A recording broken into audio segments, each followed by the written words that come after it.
Boa noite, meus irmãos. Muita alegria estar de novo com vocês nesse nosso ciclo de palestras, onde semanalmente a gente vem escutar a palavra do Senhor, o Evangelho de Jesus e os ensinos da doutrina espírita, reabastecendo assim as nossas baterias para o bom combate.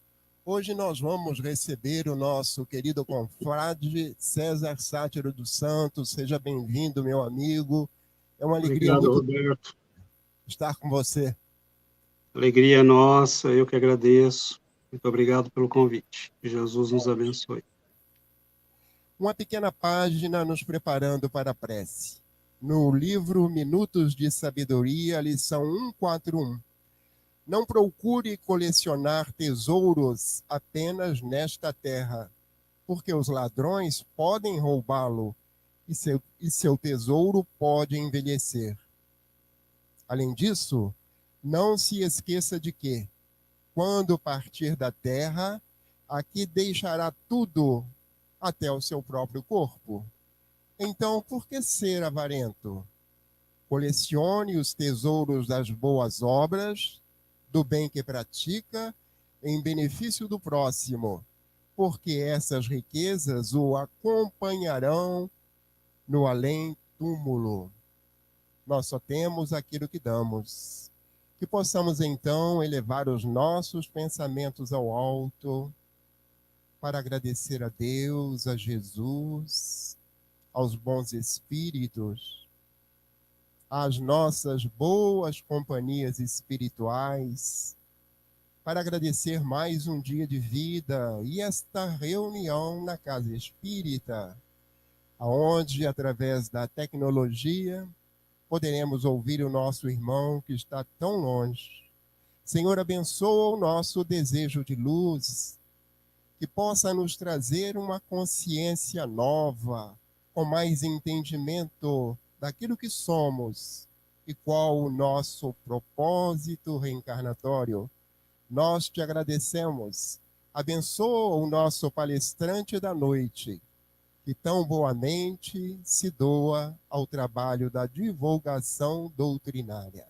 Fica conosco agora e sempre, graças a Deus. Meu irmão César, a palavra é sua. Muito obrigado, Roberto. Muito obrigado, Thalita. Muito obrigado a todos os nossos queridos irmãos do Grupo da Fraternidade Espírita, irmão Rogério Cláudio. Nós já estivemos juntos algumas vezes e é uma alegria, né, estarmos com vocês. Que Jesus possa nos abençoar, que Ele possa nos envolver nestes momentos, que onde quer que estejamos, na casa espírita, nos nossos lares, né, talvez na estrada, né, ouvindo, que Jesus possa nos abençoar, nos envolver, que os benfeitores espirituais possam, nestes momentos, envolver com muito carinho a cada um de nós, nossos lares, nesta paz e serenidade que nos vem de estarmos no cultivo, né, das coisas santas. Nós temos o privilégio de termos estes momentos. Então, que eles sejam abençoados e bem aproveitados por cada um de nós. Nós, quando usamos as palavras, nem sempre nos damos conta do peso que elas têm. E quando nós falamos consciência e mudança, é preciso saber, né, o que é consciência, o que é mudança. E muitas vezes nós poderíamos, né, ter começado, na verdade, nomeando de uma maneira diferente aquilo que vamos falar. Por exemplo, nós sabemos que nosso mestre nos deixou falas muito significativas para esta questão da mudança e da consciência. Por exemplo, quando ele nos diz: conhecereis a verdade, e a verdade vos libertará. Está implícito na fala de nosso Senhor que nós não conhecemos a verdade, porque ele colocou no tempo futuro: conhecereis a verdade, e ela vos libertará. Está implícito que se nós não conhecemos a verdade, nós conhecemos o quê? E nós vivemos, se não vivemos na verdade, vivemos no quê? Na mentira, ou no engano, ou na ilusão, né? Porque a mentira é uma atitude intencional, mas não conhecer a verdade nem sempre é intencional, é simplesmente porque nós não chegamos lá ainda. Então, Jesus não queria nos chamar de mentirosos, mas ele certamente queria dizer que nós vivemos na ilusão de pensar que as coisas são de uma maneira e elas são de outra maneira. Então, quando o nosso mestre diz: conhecereis a verdade, e a verdade vos libertará, está implícito igualmente que a verdade é condição de libertação. E está implícito que só pode ser libertado quem está preso. Então, nós estamos presos a quê? De que modo? Então, quando nós lemos, por exemplo, em Emmanuel, na psicografia de Chico Xavier, dizendo que o Espiritismo, no livro Cartas do Coração, há uma belíssima mensagem de Emmanuel, né, que nos fala do propósito do Espiritismo, e ele diz que a doutrina espírita é este libertador de consciências. É interessante porque nós, se começarmos a refletir na fala de Jesus e no propósito da doutrina espírita, entenderemos que, se não conhecemos a verdade, nós conhecemos ou uma verdade parcial, ou nós vivemos num mundo de ilusões. Por exemplo, como Platão tentou nos dizer quando falou do mito da caverna, né? Aqueles homens que viviam de costas para a luz, para a entrada da caverna, e ficavam encantados, admirados com as sombras que se moviam na parede, sem perceber que lá fora havia um mundo, havia sol, havia uma vida. Então, nós estamos evoluindo há milênios. E o que é esta tomada de consciência? O que significa, né, falar, tomar consciência, ter consciência, libertação de consciências, como diz Emmanuel? Bom, nós lemos no Livro dos Espíritos, onde é que está escrita a lei de Deus? Na vossa consciência. E nós, nos dizem os Espíritos, ao longo, né, das eras de evolução, muitas vezes encantados, como crianças encantadas, né, com um novo brinquedo, que é a liberdade, que é o livre-arbítrio, e que é a possibilidade de usá-lo para satisfazer paixões momentâneas, nós fomos colocando obstáculos entre esta consciência da lei divina que está em nós e a nossa consciência de vida, a nossa consciência do eu social, né, que vive neste momento, neste mundo, nesta hora. Então, a tomada de consciência é este retorno ao entendimento da lei divina que está em nós. E a lei divina tem que estar em nós, porque se o Pai nos criou, ele nos criou a partir de estruturas que são lógicas, coerentes, está escrito em nós as leis da vida.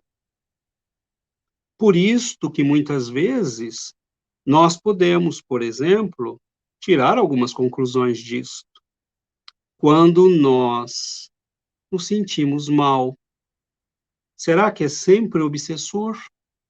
Quando nós não estamos no nosso caminho de vida, quando nós sentimos um certo desconforto íntimo, muitas vezes não nos damos conta de que é talvez o alerta íntimo desta consciência.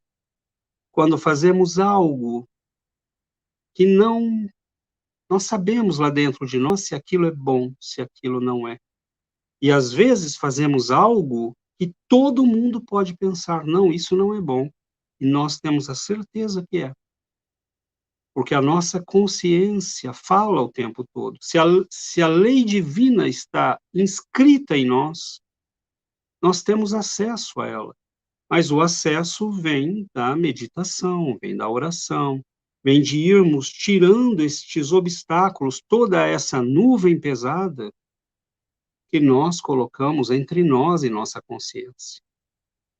Então, a consciência primeira é esta que nos dá a doutrina espírita, de que nós somos uma consciência. Então, esta é a primeira realidade que nos deve atingir. Eu sou uma consciência, o que significa, em outros termos, dizer eu sou um espírito. Interessante que, recentemente, líamos um livro de um autor americano, e ele falava que a cada segundo milhares de células são trocadas, morrem no nosso corpo. A tal ponto que, para os cientistas que trabalham nessas áreas, da neurociência, da neurobiologia, eles não entendem como é possível, alguns chegam à conclusão de que a memória não seria possível para nós humanos. Eles não entendem onde se encontra a memória. Eles não entendem onde se encontra a consciência. Tentam procurar no cérebro e nunca encontram, jamais. E, ao contrário, as experiências mediúnicas, as experiências de quase morte, pessoas que são ressuscitadas e voltam, com uma quantidade de informações imensa. Estas pessoas começaram a colocar em xeque o paradigma materialista. E a tal ponto que alguns cientistas, vários, no mundo todo, inclusive, publicaram recentemente um manifesto pós-materialista dizendo: nós não podemos negar as evidências, a consciência não se encontra no corpo, a consciência não está no cérebro, ela não é um produto do cérebro. Pelo contrário, ela influencia o cérebro e o corpo. Porque uma pessoa pode voltar com memórias quando seu cérebro estava inativo e morto.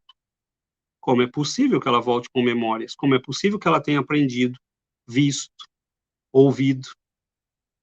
Então, nós estamos chegando, através da ciência, aquilo que a doutrina espírita já nos fala há 160 anos. Allan Kardec, no Obras Póstumas, em outros livros, na Revista Espírita, vai nos deixar com muita clareza a informação: o corpo nada mais é que um instrumento, é uma roupa preciosa, importante, mas é uma roupa. Então, esta primeira consciência de que nós somos uma consciência, de que nós somos um espírito, consciência que nos traz a doutrina de que, reencarnando, nossa vida é um fluxo. E é um fluxo que começa num passado longínquo, que vai se estender para o infinito do tempo, que nós não conhecemos ainda. Mas a doutrina nos mostra que o futuro está sendo engendrado agora. Cada ação, cada pensamento, cada atividade, tudo aquilo, cada escolha, cada decisão, cada reação que eu tenho, eu estou desenhando o meu futuro. Então, notemos que a doutrina espírita, o primeiro movimento de grande mudança que ela faz é tirar a nossa percepção de olharmos para nós mesmos como matéria, como corpo. Você não é o Pedro, o João, você não é juiz, prefeito, operário, você é uma alma. Nós somos espíritos, reencarnados provisória e temporariamente, mas nós somos espíritos. E a nossa herança é a eternidade. Então, esta mudança de eixo na nossa percepção tem que acarretar mudanças na nossa vida. Porque quando eu vejo a realidade, eu não posso agir contra ela. Eu sei que todo corpo jogado para cima cai. Então não adianta, né, eu imaginar que se eu pular de 10 metros de altura que eu vou subir. A lei e o conhecimento que eu tenho da lei me diz que eu vou cair. Então, quando nós conhecemos a realidade, nós podemos usá-la. Eu posso usar a lei da gravidade para fazer um bate-estacas, mas eu não posso imaginar que os corpos vão agir de maneira diferente do que eles sempre agiram. Então, conhecer a realidade, ter acesso à realidade, por exemplo, a realidade de quem nós somos, isto muda completamente a nossa identidade. Eu não sou um corpo, eu não sou pai, marido, eu estou pai, marido, eu estou amigo, eu estou filho. Mas estas são condições provisórias, todas elas colocadas diante de mim para o meu crescimento. Então, a doutrina espírita começa a revolução que a doutrina faz na nossa percepção da vida tem que corresponder obrigatoriamente a mudanças. Porque eu sei que sou espírito, mas por que eu estou vivendo como um corpo? Eu sei que sou espírito, mas por que eu me apavoro tanto diante da possibilidade de uma doença? Ninguém quer ficar doente, obviamente, mas um espírita não se revolta, não se desespera, ele trata o problema. Então, o eixo de percepção, a mudança na nossa percepção, tem impactos profundos. Conhecereis a verdade. E, inevitavelmente, ela vos libertará. Vos libertará do quê? A primeira coisa da qual a verdade nos liberta é da ilusão. Eu sei que estou olhando para um mundo que muitas vezes são sombras. Quantos de nós paramos para olhar as pessoas de verdade? Olhe de verdade para uma pessoa que está ao seu lado. O que nós sabemos da alma dessa pessoa? Nós vemos uma sombra, que às vezes se reflete nos olhos, nas expressões faciais, mas um bom artista ou uma pessoa fingida, falsa, pode nos enganar. Não pode enganar as energias que ela propaga e que nós, se formos sensíveis, podemos detectar.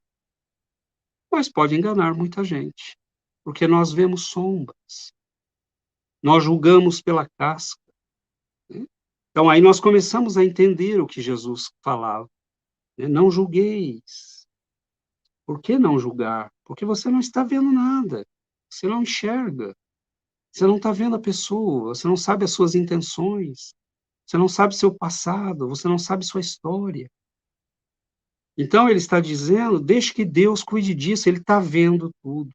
Ele vê tudo. Ele sabe quem você é. Você não sabe quem você foi, mas Deus sabe. Então, confia nele. Tenha confiança. Essa consciência de que nada nos acontece e de que nós não estamos vivendo num lugar errado, com pessoas erradas, às vezes provisoriamente, porque fizemos escolhas. Mas, no geral, nossas vidas são colocadas onde deve ser colocada, onde deve se realizar, com a família com a qual tínhamos compromissos e necessidade de nascer. Então, a doutrina espírita vai mudando a nossa percepção de nós mesmos, dos outros, da vida, das leis divinas, porque é muito simples ler no livro dos Espíritos que Deus é a inteligência suprema e a causa primária de todas as coisas. Mas entendemos essa verdade? Se entendemos, não há mais lugar para a revolta. Não há mais lugar para se revoltar contra Deus, contra as leis. Então, lógico que nós sofremos, por exemplo, ao ver um ente querido sofrendo. Mas nós sabemos que isso não é culpa de Deus. É culpa de Deus, entre aspas, porque ele fez leis, as quais nós ofendemos. Porque uma das leis é o livre-arbítrio. Então, ele nos deixou livres para escolher, mas ele colou a cada escolha uma coisa chamada lei de ação e reação. Então, com o tempo, nós vamos entendendo isso, vamos conhecendo a verdade de que cada ação nossa engendra uma reação e uma consequência. Então, esta consciência de que cada ato, cada pensamento, cada palavra, cada ação que eu faço, ou mesmo reação ao que me acontece, está engendrando consequências. Então, eu começo a entender por que que Jesus dizia: amai-vos uns aos outros. Se te pedir a roupa, dá a túnica também. O Senhor está nos dizendo, porque se você amar, tudo que vem de volta é amor. Tudo que virá de volta para a sua vida é abundância, é alegria. Mas nós, cegos, sem o conhecimento da verdade, nos deixamos levar por nossas paixões, pela vingança, pela raiva, pela agressividade, pelos ciúmes, pela inveja. E isto vai envenenando nossas almas, até o ponto que nós não prestamos mais atenção na verdade. Mas a verdade está em nós. É interessante que Platão, Sócrates, eles são considerados por Allan Kardec como precursores da doutrina espírita. E eles falavam, do mundo das formas ideais, o qual nós conhecemos antes de vir para a encarnação. E uma vez querendo provar isto, Sócrates desenvolve um diálogo com um servidor da casa do seu hóspede, Ele estava como hóspede. E ele chama esse escravo e começa a interrogá-lo sobre questões de matemática. E ele vai levando pergunta após pergunta, ele vai fazendo o rapaz ir tomando consciência e respondendo de tal modo que, sem se dar conta, ele estava respondendo matematicamente correto. Então, ele prova ali que, de alguma forma, nós conhecemos a verdade está em nós. Então, as leis que nós detectamos na ciência, na matemática, nas biologias, na psicologia, essas leis estão em nós, elas estão inscritas em nós. É por isso que muitos podem descobri-las em qualquer lugar do planeta. A verdade está em nós. Agora, muitas vezes, nós não a vemos, a verdade de que somos filhos de Deus. A verdade de que nosso Pai está presente o tempo todo. Se ele é a inteligência suprema e a causa primeira de todas as coisas, é belíssima a mensagem, na Gênese, quando Allan Kardec nos explica a providência divina, como se nós estivéssemos o tempo todo conectados ao nosso Pai.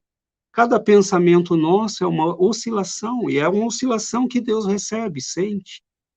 Agora, com a internet, por exemplo, nós não temos problema nenhum para entender isso.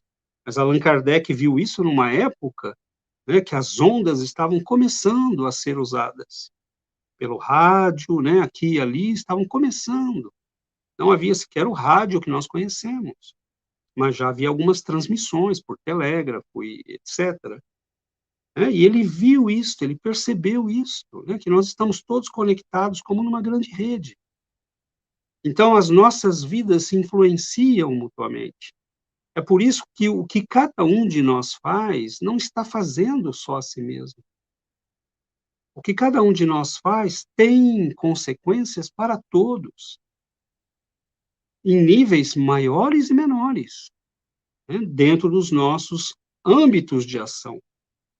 Mas, meu Deus, mesmo assim, isso é muito sério, porque a pessoa que está comigo e sob o meu âmbito de ação, e que eu machuco, ela vai ter outras encarnações. Então eu estou ferindo alguém que vai levar o ferimento consigo. Muitas vezes nós não nos damos conta disso. Então, é muito bonito esse trabalho que a doutrina faz conosco. Ela vai mudando o nosso olhar para o mundo. A pessoa que está doente na minha casa, lógico que eu sofro. Mas, se eu pensar um pouco, quem é essa pessoa? O que ela fez? De onde ela vem? Hoje eu sou a mãe, ou o filho, ou o pai desta pessoa. Mas quem é ela? Quem é ela verdadeiramente? Quem fomos nós 3, 4, 5 séculos?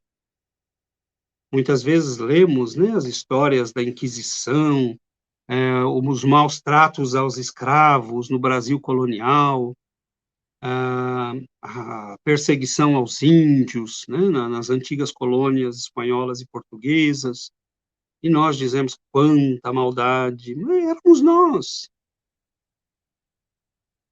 Quantas vezes, né, mandamos alejar pessoas, cegar pessoas, torturar pessoas.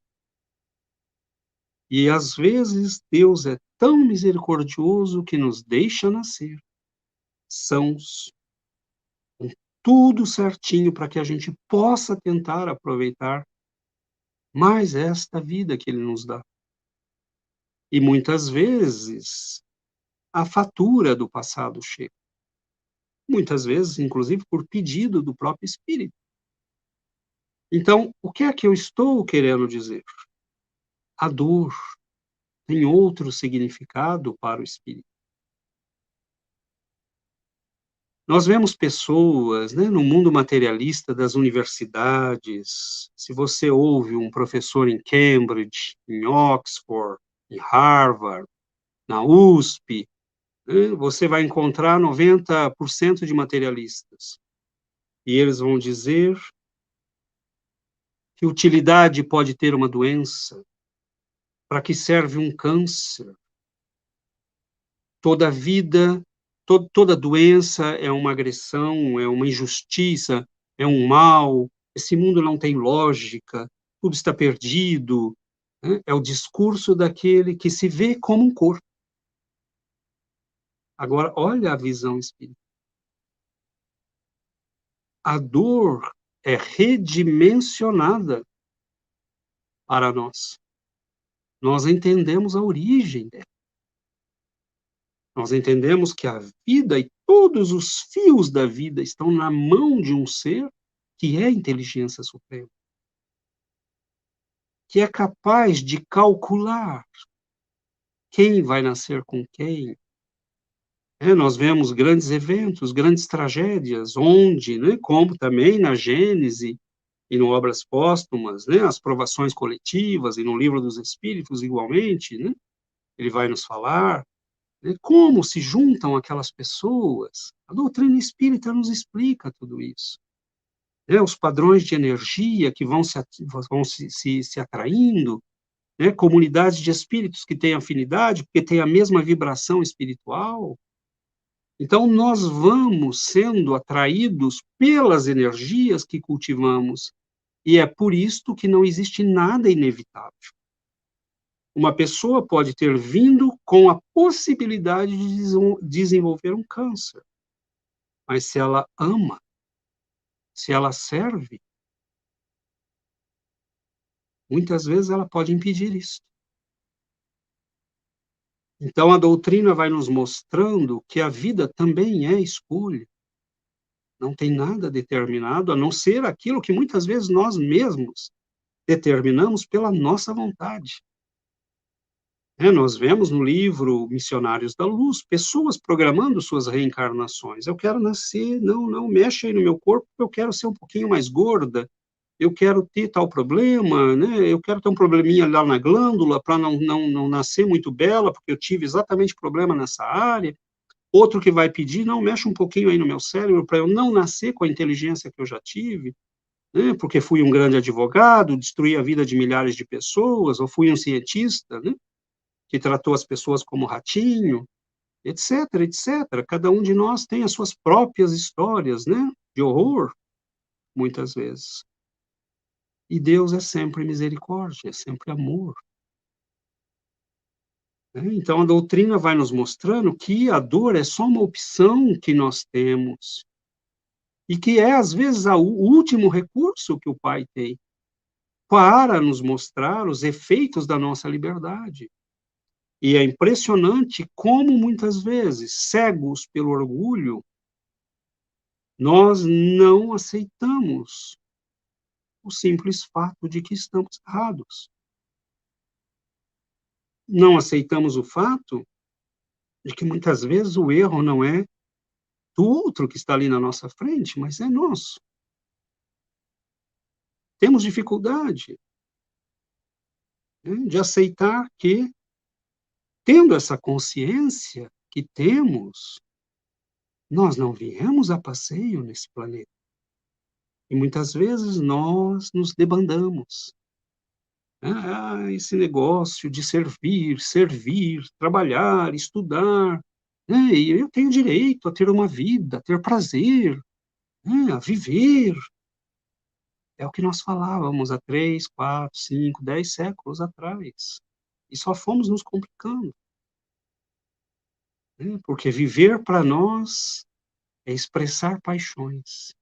Por que que viver não é amar com responsabilidade? Viver para nós é ter prazer, não importa qual custo. Por que viver não pode ser viver dentro das leis divinas, do respeito, do amor por nós mesmos e por nossos irmãos? Então há, né, uma belíssima mensagem, uma das muitas milhares que Chico recebeu, na qual o benfeitor espiritual diz: nós já vivemos, né, em todos os continentes, já tivemos todas as cores de pele, já ocupamos todas as posições sociais, né, já fomos ricos, nobres, plebeus, escravos, já caminhamos como mendigos pelas estradas do mundo, já fomos carregados, né, em liteiras. Nós já experimentamos todas as paixões, todos os vícios. E aí ele pergunta: será que não chegou a hora da mudança? De experimentarmos outra vida? Spinoza dizia que nós só deixamos um prazer por um prazer maior. Mas enquanto você não conhece esse prazer maior, você se contenta com a miséria. Né? Então, quando nós experimentamos uma comida muito boa, né, as outras ficam já, né, a gente fala, poxa, não é lá a mesma coisa. Quando você experimenta, né, alguma coisa, uma música que te traz prazer, que te eleva a alma, aos poucos nós vamos descobrindo esses prazeres sutis, que são os prazeres dos espíritos que já se libertaram. Conhecereis a verdade, e a verdade vos libertará. Vos libertará da ilusão de quem vocês são realmente. Porque enquanto nós achamos que somos um corpo, nós estamos vivendo na ilusão. Vos libertará da ilusão de que vossa vida está sendo determinada por outros. Não, quem escolhe é você. Mas eu estou numa situação que... Não, nós escolhemos, inclusive, como reagimos às situações que, por enquanto, não podemos mudar. Né? Todos nós já ouvimos a história, né, de prisioneiros de campos de concentração, e, num certo momento, perceberam que estavam não só sendo, né, exterminados fisicamente, mas exterminados espiritualmente. E alguns, como Viktor Frankl, né, o eminente psiquiatra que sai de um campo de concentração e vai escrever toda uma nova área da psicologia, ele vai dizer, né, eu percebi que eu não podia fazer nada. mas eu podia escolher como reagir àquilo. Ou eu aceitava a humilhação, a destruição moral que eles estavam me impondo, ou eu reagia e dizia: não, na minha alma você não toca. E quem foi que disse isso? É Jesus. Eles eliminarão vosso corpo, mas não podem eliminar vossa alma. Eles atingirão vosso corpo, mas não podem atingir vossa alma. Então, quando aqueles homens e mulheres fizeram, né, aquela mudança na vida deles, ao ponto de encararem as feras nos circos de Roma, eles não tinham dúvida de que o que Jesus havia dito era a plena verdade. Então, qualquer mudança na nossa vida vai sempre nascer de uma tomada de consciência. Mas nós não podemos ter ilusões, porque justamente tendo a consciência de que nós somos almas velhas, nós também temos a consciência de que acumulamos energia em certas áreas do nosso psiquismo, e estas áreas ficaram muito ativas. O que é que você quer dizer, César? Simplifiquemos.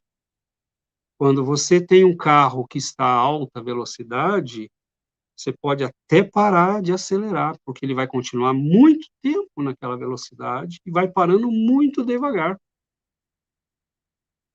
Então, é a lei da inércia. Um corpo tende a continuar no movimento que estava. Todas as coisas procuram os lugares de menos energia. Quando você lava o quintal, já notou que a água vai sempre para o mesmo caminho?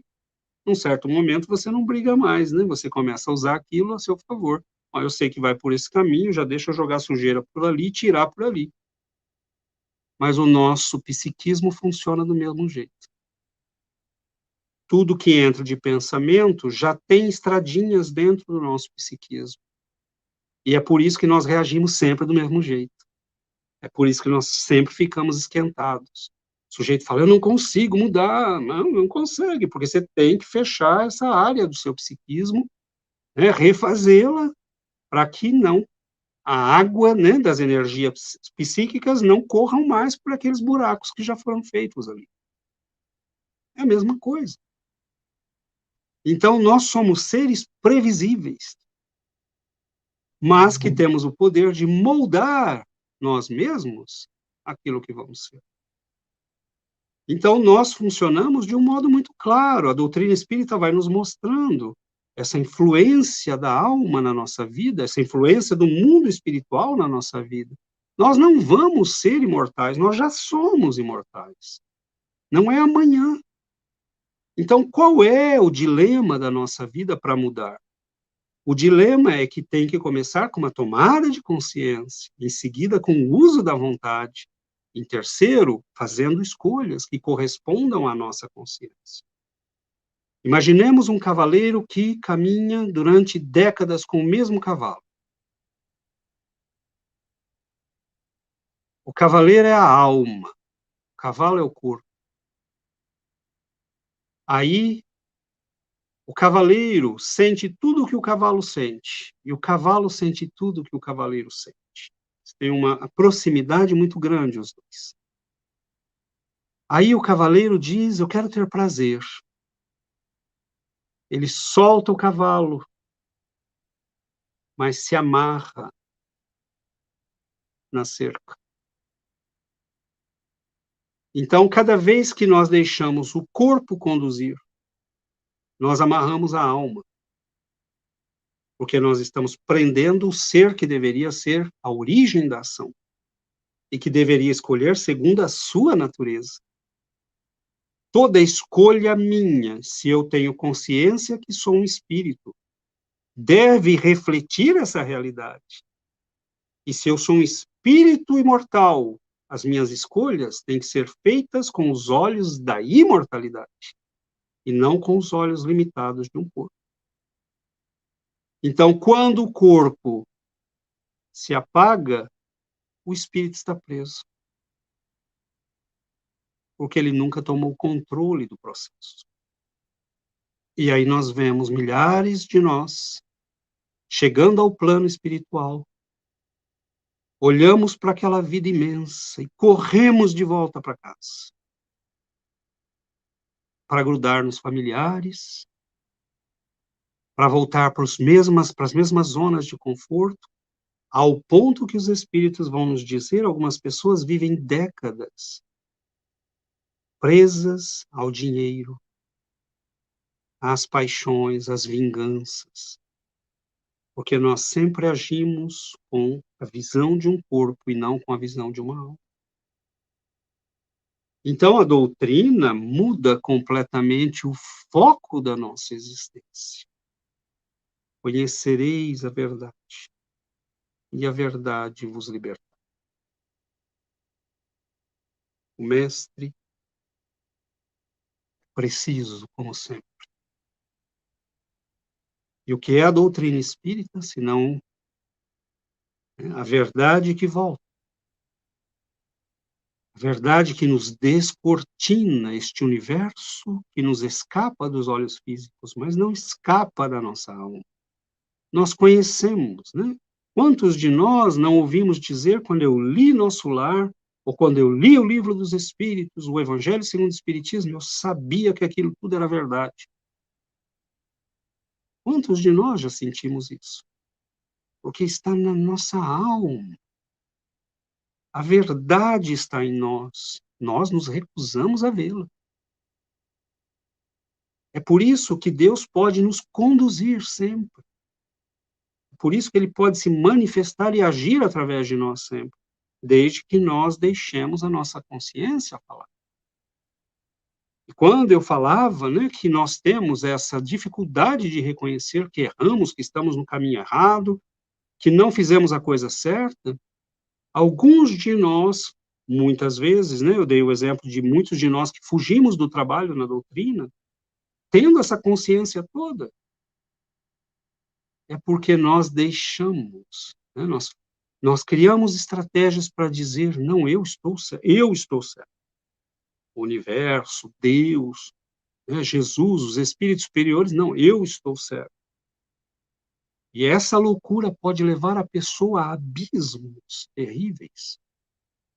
É por isso que uma das primeiras e mais difíceis virtudes a desenvolver no processo de mudança é a humildade. Porque a humildade nos permite dizer, Senhor, perdoa, ei de novo. Eu vou tentar amanhã novamente. O Senhor me ajuda? E aí responde o Livro dos Espíritos. Os Espíritos vos assistem todo o tempo. Principalmente quando vocês pedem para melhorar.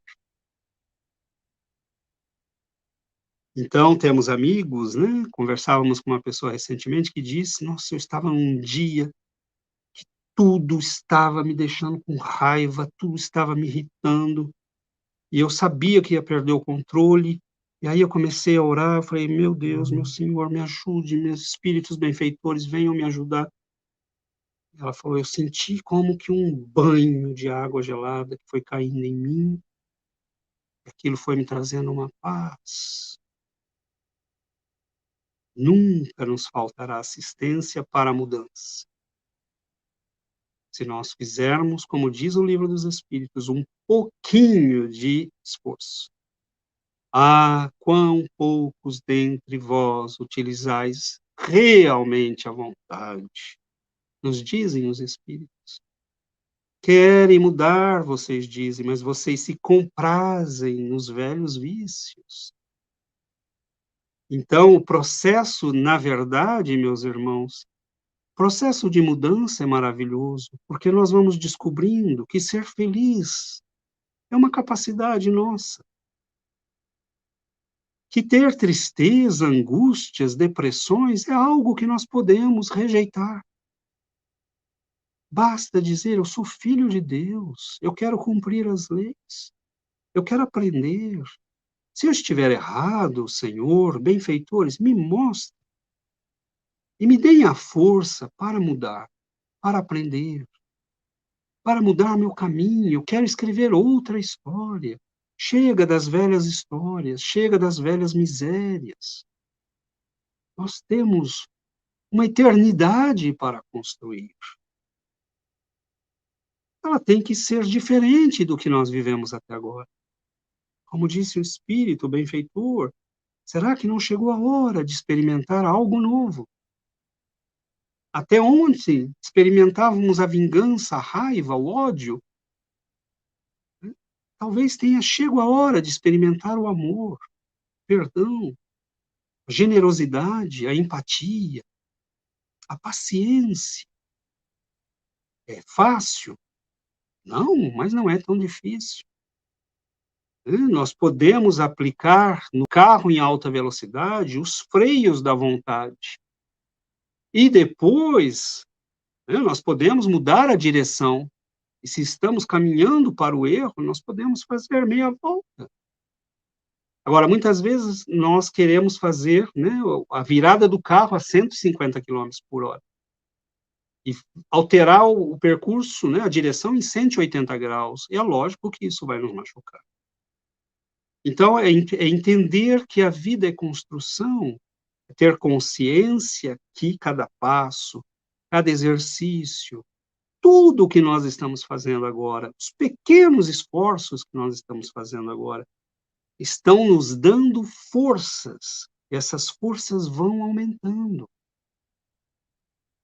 Então, nós não estamos mais colocando força nas coisas negativas, nas quais sempre colocamos. Nós já estamos no processo de não alimentar mais os nossos monstros, né, e alimentar esta vida nova, este futuro que nós temos diante de nós. Doutrina espírita, meus irmãos, é o cristianismo redivivo, é a mensagem de Jesus que nos alcança 2000 anos depois. Quando nós estamos dentro de um centro espírita, quando nós lemos as obras maravilhosas da codificação, de Chico Xavier, de Ivone Pereira, nós estamos diante do Cristo que fala novamente à humanidade. Ele não desistiu de nós.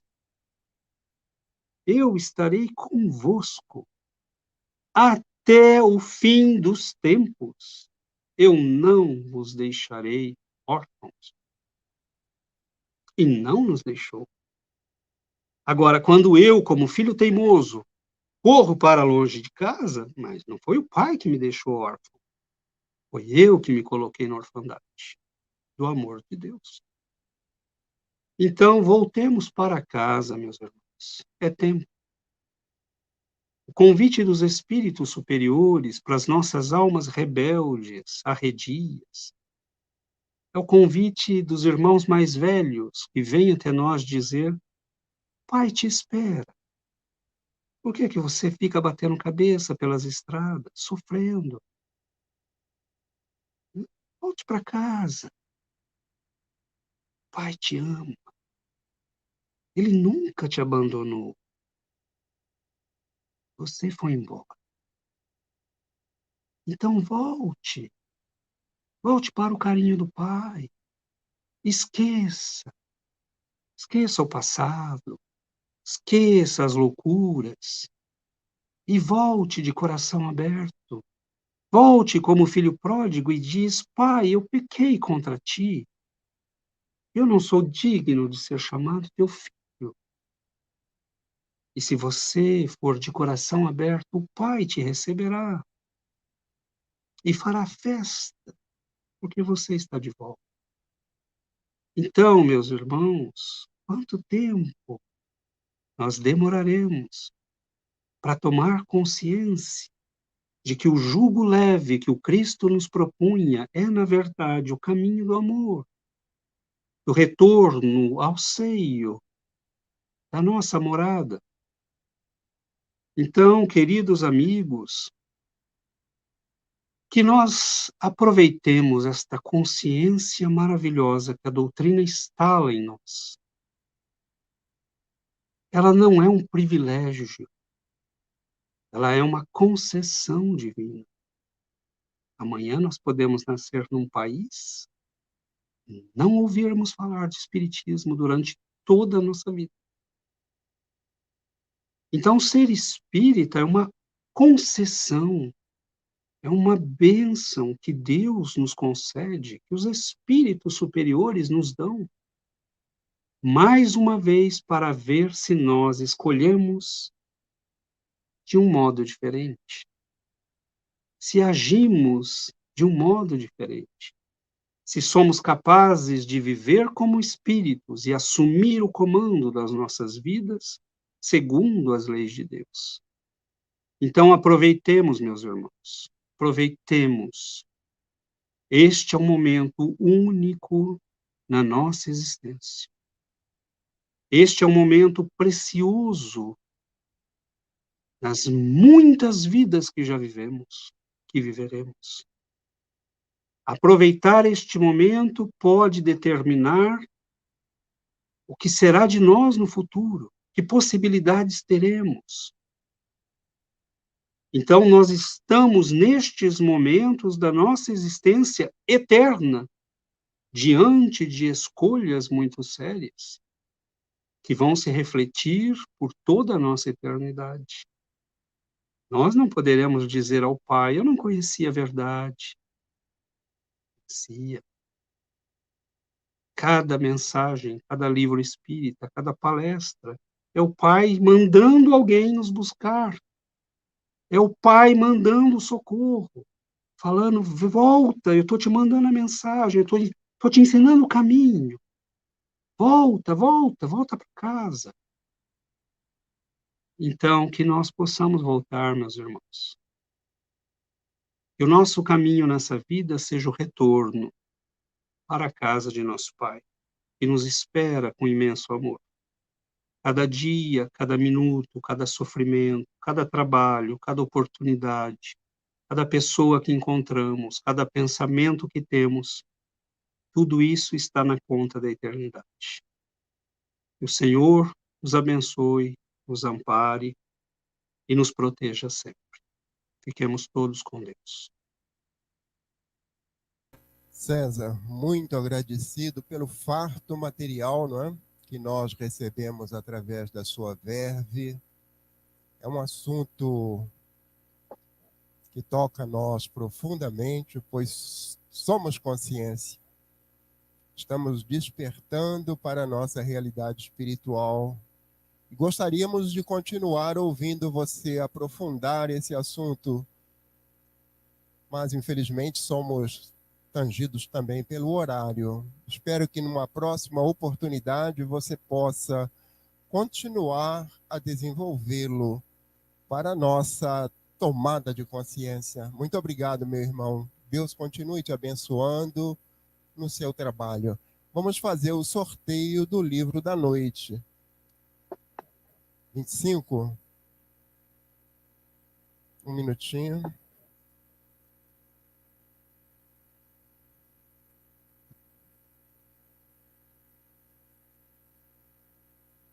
Sou da antiga, eu prefiro sortear aqui.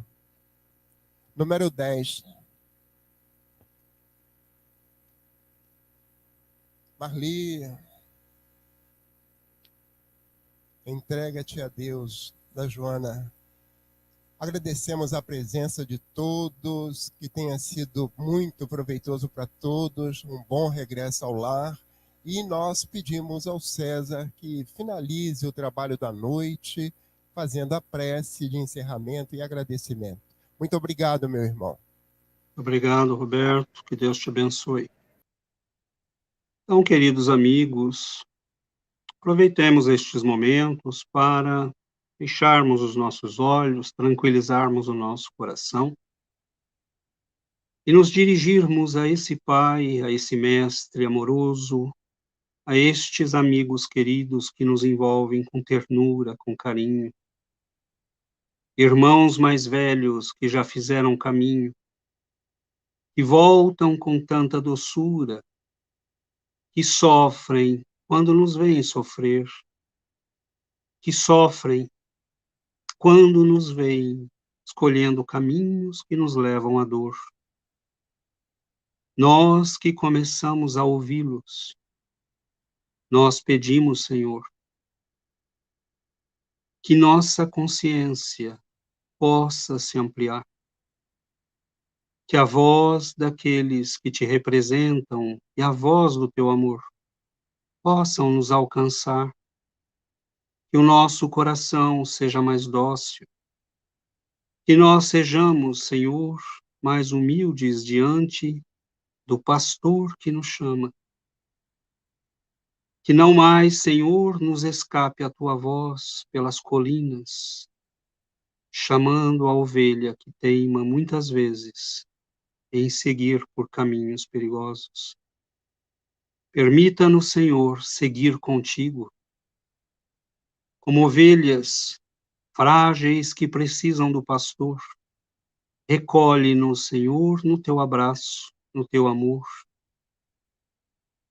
Que nós possamos, quando a noite chega, quando uivam os lobos, estarmos juntos de ti, porque aí estaremos seguros e protegidos.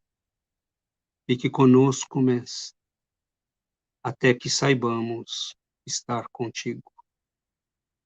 Que assim seja. Muita paz, meu